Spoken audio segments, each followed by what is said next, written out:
అంటే తినేస్తుందని కూడా చెప్పిండు. రేపు అదే జరగబోతుంది. కాబట్టి మా పార్టీ పరంగా మేము కార్యాచరణ కూడా మేము ప్రకటిస్తున్నాం.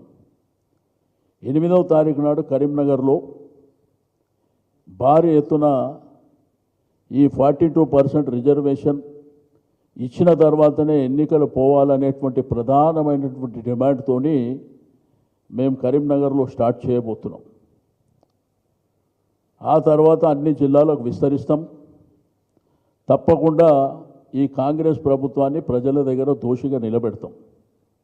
దాంతోపాటు కామారెడ్డి డిక్లరేషన్లో ఇచ్చినటువంటి ప్రతి అంశాన్ని ప్రజల దగ్గర పెడతాం. వాళ్ళ కరపత్రాలు, మేము కూడా కరపత్రాలు పెట్టి ఆ డిమాండ్ పెడతాం. ఇప్పుడు కాంగ్రెస్ ప్రభుత్వం స్వాతంత్రం వచ్చినప్పటి నుంచి మోసం చేస్తుంది. ఇది కొత్త ఏం కాదు. వాళ్ళు ఏంటంటే అధికారం ఉన్న ప్రభుత్వంలోనేమో ఇంకా 3 మంత్రులు ఉన్నాయి, మీరు దమ్ముంటే బీసీలను చేయండి, అది చేయరు. దాంతోపాటు కార్పొరేషన్ చైర్మన్లు ఉన్నాయి, అవి బీసీలకు ఇవ్వండి, అది చేయరు.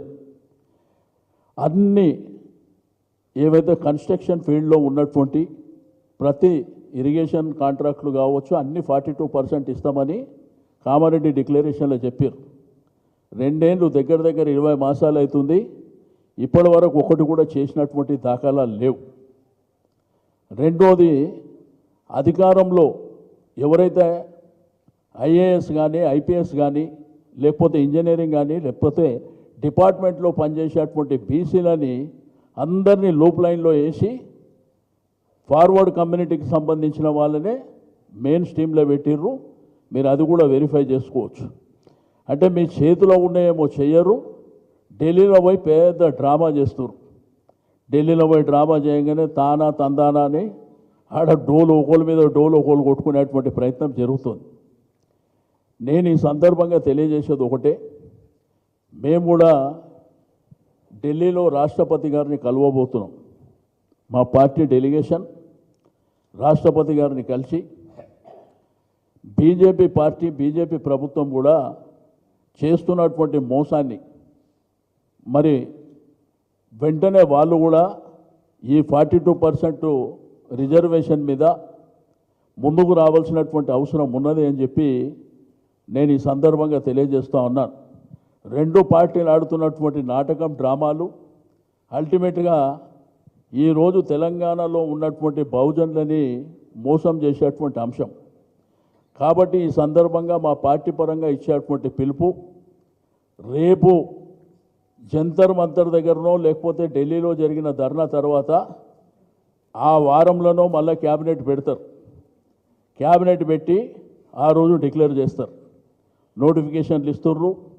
రెండోది, ఎలక్షన్కు పోతున్నాం, హైకోర్టు డైరెక్షన్ ఉంది కాబట్టి ఇది మోసం చేసింది బీజేపీ ప్రభుత్వం. కాబట్టి మేము ఎలక్షన్లోకి పోవాల్సిన హైకోర్టు డైరెక్షన్ ప్రకారం వెళ్తున్నాం. మా పార్టీ పరంగా టికెట్లు ఇస్తాము, బీసీలకు 42% అని చెప్పబోతున్నారు. కాబట్టి ప్రజలందరూ, మా బహుజన బిడ్డలు అందరూ కూడా అప్రమత్తంగా ఉండవలసినటువంటి అవసరం ఉంది.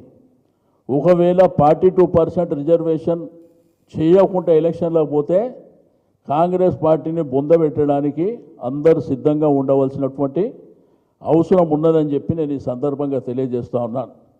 ఎందుకంటే కామారెడ్డి డిక్లరేషన్ అనేది మేమిచ్చింది కాదు, మీరే స్వయం కృతాపరాధంతో మీరే ఇచ్చినటువంటిది. అసలు తీర్మానం పెట్టి అసెంబ్లీలో పెట్టి రాష్ట్రపతికి పంపించినాక ఆర్డినెన్సు ఎట్లా చెల్లుతుంది అనుకోరు మీరు? ఎందుకు హరీబరీ చేసినారు? ఇవన్నీ డ్రామాలని చేసి ఎదుటి పార్టీ వీళ్ళ మీద నెపం నెట్టి మేము పబ్బం గడుపుకుందామనేటువంటి ప్రయత్నం చేశారు. అవన్నీ బెడిసి కొడతాయని చెప్పినాం, ఇవి బెడిసి కొట్టినాయి, రేపు ఢిల్లీలో కూడా బెడిసి కొడతాయి. కాబట్టి మేము ఆ రోజు అసెంబ్లీలో చెప్పింది మేము ఒకటే. ఆ రోజు నేను కమలాకర్ గారు మాట్లాడినప్పుడు మీరు ఏం చేస్తున్నారో మాకు అనవసరం, 42% రిజర్వేషన్ మీరు కామారెడ్డి డిక్లరేషన్ ప్రకారం అది ఇచ్చిన తర్వాతనే ఎన్నికలకు పోవాలి, మేము దానికి సపోర్ట్ చేయడానికి సిద్ధంగా ఉన్నామని చెప్పి సపోర్ట్ చేసినాం. అది మేము 9th షెడ్యూల్ అని చెప్పినాం ఆ రోజు. లేలే 9th షెడ్యూల్ కాదు, మేము చేస్తాం ఎట్లా అయినా అని చెప్పారు వాళ్ళే. కాబట్టి ఈ డ్రామాలన్నీ